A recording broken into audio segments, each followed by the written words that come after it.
To create a stage, you first want to go over to the left-hand side and select the Settings tab, under which is Stages.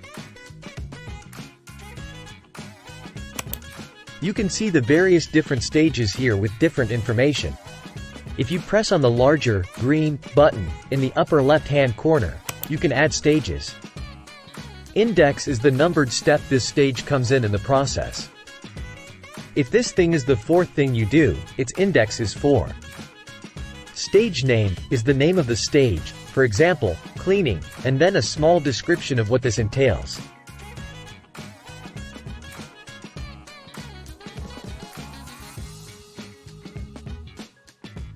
The next box is how many days before delivery do you have to have this completed, followed by how many days until it is late.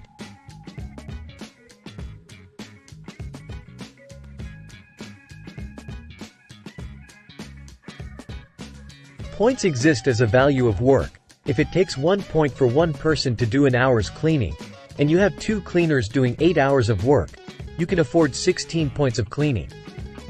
Finally, the color. Each stage can be assigned a unique color. That way, it is easy to see what is what. This tick box decides whether or not the stage is included in schedules. Once you've created your stage, hit the Submit button. Here you can see it has put the stages in order as well as laying out some of the other information.